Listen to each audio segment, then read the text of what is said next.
Hello po. Guys, please subscribe.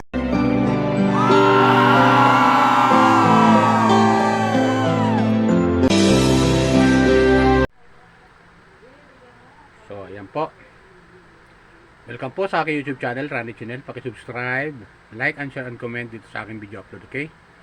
At hayaan nyo munang batiin ko kayo ng magandang umaga, magandang tanghali, magandang gabi sa inyo lahat. Sana po nasa mabuti kayong kalagayan at malayo sa karamdaman, okay? Lalo yung mga OFW natin sa abroad. Kumusta po kayo dyan, mga kababayan ko? Sa mga kayo pa ng mundo naroon. Sana po nasa mabuti kayong kalagayan at malayo sa karamdaman, okay?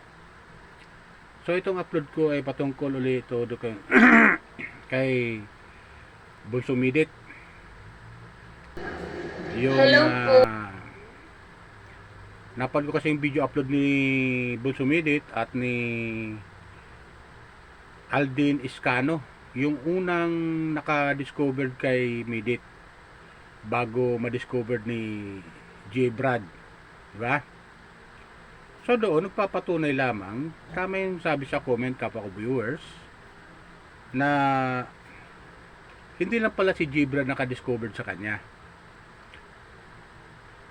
Ang unang naka-discovered, bago na-refer kay Kalinga Prab.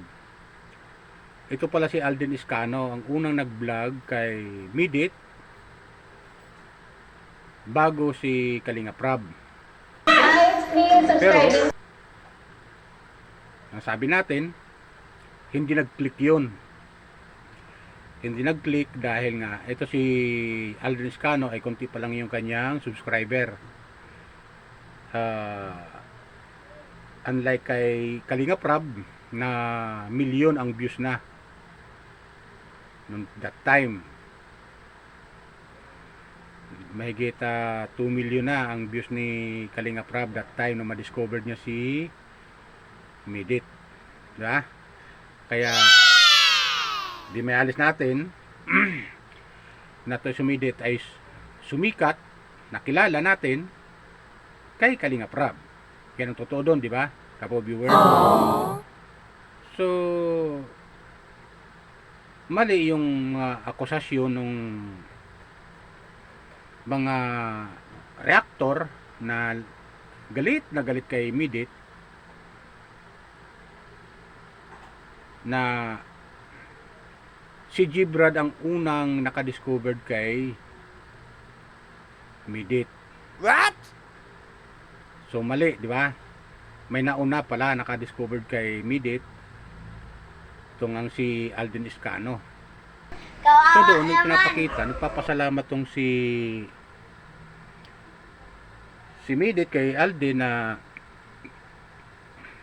na-vlog siya. Aldin. Wow! Malaking pasasalamat niya na na-discovered siya ni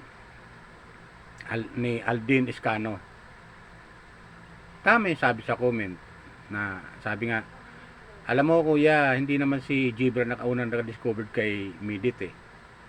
Meron pang isa nakaunang naka-discovered. Hindi lang nila pinangalanan kung sino. At yun nga, nung mapanood ko yung upload ni Aldin Iscano at na-interview nga niya ito si Midit, yun, siya pala yung una naka-discovered bago si Kalinga Prab. Pero tulad sinasabi ko, dahil maliit nga yung subscriber ni Aldin Iscano, hindi siya nag-click si Midit, di ba? Hindi siya nag-click doon. Shoutout sa iyo mga supporter ni Aldin Iscano ha.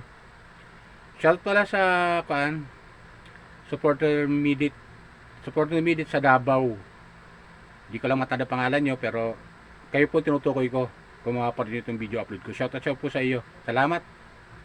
Salamat sa pag-subscribe mo sa akin. At sa lahat ng mga bagong subscriber ko, sa lahat po sa inyong lahat. Hindi ko kayo maisa-isa dahil marami po kayo.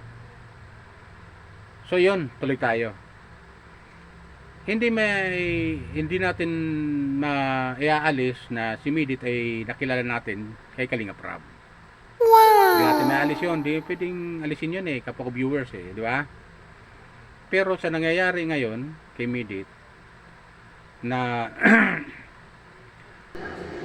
sinisiraan si Midit ng ilang reactor dyan sa Kalingap. Ilang reactor naman yan eh. Ilan lang yan eh. Yung naninira kay Midit dyan sa Kalingap. Hindi ko alam kung anong gusto lang mangyari kay Midit. Siguro, dahil tumataas yung views ni Midit, tumataas yung subscriber, tumataas yung tumataas yung kanyang subscriber. Nasa 61,000 na, di ba? 61,000 na. Wow. Tama ba ako? Kapo viewers, nasa 61,000 o mahigit pa. Paki-correction lang ha, paki-comment lang ha, paki-comment lang kayo kung tama yung ko doon sa upload immediate. So yun. Kaya itong si Gbrad ay huwag niyang sabihin kay Midit na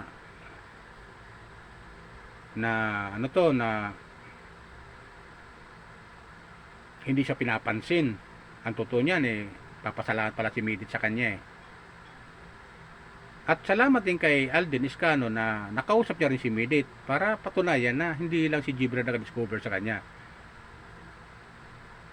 kundi si Alden Iscano ang unang-unang nag-vlog kay Midit. Hindi lang nag-click dahil nga itong si Alden ay konti pa lang yung kanyang subscriber. Hindi katulad ni Kalinga Prab na million ang views na, million ang subscriber niya at marami. Please subscribe. Pero doon, mas lalo nakilala si Midit, kapo viewers, mas lalo nakilala si Midit nung itambal sa kay Dan, Kalinga Dan. At may comment doon na kaya pala binuwag ang Dandit Love Team dahil napapansin nila na tumataas ang views ni Midit at ni Dan, tumataas, kaya binagsak na kagad nila. Dahil ito nga tama ako mga kapag viewers yung nag-comment doon na ito raw si Dan ay tumataas yung kanyang subscriber. So para sa akin maganda yun. Unang-una si Dan, pinsan ni Kalinga Prab, tumataas ang subscriber ni Dan, maganda yun, pabor kay Dan yun, di ba, kung tutusin. Ang pagkatao naman, nabuwag yung Dandit Love Team. Nabuwag ang Dandit Love Team. Iyon ang pinagtataka ng nakararami doon yung mga sympathizer ni Midit ba't nabuwag yun na wala namang ginagawa yung dalawa. Wala namang ginagawa, maganda naman yung pinapakita ni Kalinga Prab. So di lang natin malaman kung bakit sino ang nagsulusol na buwagin yung Dandit Love Team. Diba? Mga kapuibors, di natin malaman kung sino talaga. Guys, please subscribe. Kaya ngayon ito si Midit ay nagsarili. Nag-charity vlogger na at nagkaroon nga ng sariling community. Midit community nga katawagin, di ba?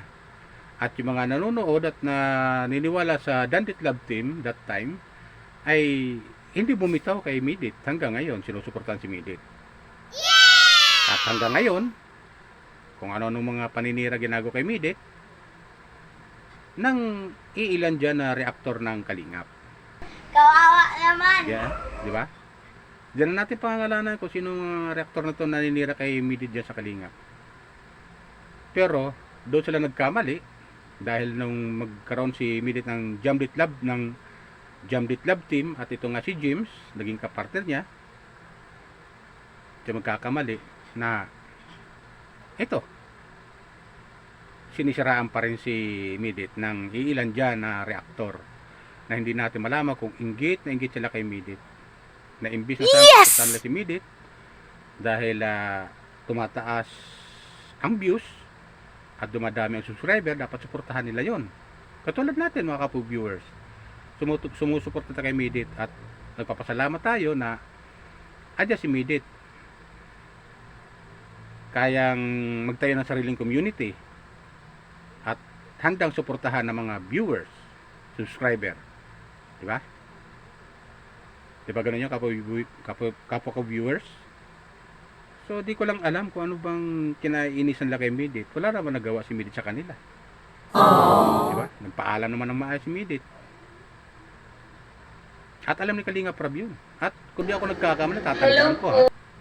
Ang sabi pa ni Kalinga Prab, sino man, hindi ko alam kung tama yung sinabi, na narinig ko kay Kalinga Prab na huwag nang i-vlog si Midit ng mga Kalinga Reactor. Pero ano na nakikita natin? Ibinablog pa rin si Midit at ang masaklap, masama yung pagkaka-vlog sa kanya. Ibig sabihin, sinisiraan siya. Di ba? Kapag viewers, sinisiraan siya. Kaya, di natin lubos maisip kung ano ba ang gusto lang mangyari kay Midit. Di ba? Gusto ba lang puminto si Midit sa pagbablog? Tumigil? Na yung tao tumutulong naman. Gumagawa ng paraan kung paano siya makatulong sa iba. Pagcha-charity. Hindi ba tayo natutuwa nun? Na produkto ng Kalingap. Produkto ng Kalingap, tumutulong sa iba. subscribe. Dapat maging masaya lang tayo Maging masaya lang tayo. Hindi kung ano-ano mga akusasyon ng mga ibinabato kay Midit, paninira na wala namang katotohanan, di ba? Wow. At doon sila nagkamali dahil naipopromote pa ni Kuya Bal si Midit. Kung tutusin, dapat matuwa sila. Itong mga Kalingap Reactor na naninira kay Midit, dapat matuwa sila dahil ipinopromote ni Kuya Bal si Midit, lalo yung Jamlit Love Team. O diba? At sinusubaybayan natin yan hanggang ngayon, sinusubaybayan natin. Hello Diba? Paalala ko lang baka mayroon pang nanonood sa aking video upload na hindi pa nakakapag-subscribe, subscribe lang po kayo dito sa aking channel. Click nyo lang po yung notification bell para update kayo sa mga video upload ko patungkol kay Midit, okay? Yes! Suportahan natin kapag viewers si Midit, tuloy lang tayo. Huwag natin pansinin yung mga naninira dyan kay Midit, yung hinahatak siya pababa. Ibig na umangat, hinahatak si Midit pababa. O, di ba? Tuloy lang tayo suporta kay Midit, kapag viewers. At yung ibang Kalingap dyan, welcome po kayo sa panonood sa upload video ni Midit. Welcome po kayo. Pati dito sa akin channel, welcome po kayo sa akin channel. Mga viewers ng Kalingap, mga viewers ni Daddy Frankie, viewers ni Pugong Biyahero, mga viewers ni Katikram, mga viewers ni Kabisnes. Welcome po kayo sa aking YouTube channel. Mga viewers ni Rolo Malalag, suportahan natin si Rolo Malalag. Mga viewers ni Kalingap Dan, suportahan po natin si Kalingap Dan. Okay? At lahat ng kapatid ng Kalingap, suportahan natin. Suportahan natin. Maliban yung ibang naninira dyan kay Midit, nasa inyo na ho yan. Hindi ko kayo kayang pigilan. Nasa inyo na ho yan. Yan lang po ang sa akin kapag viewers So yan lang po. Baka mayroon pang hindi nakapag-subscribe sa aking YouTube channel, pakisusunod lang po, like and share and comment. Okay? Yan lang po.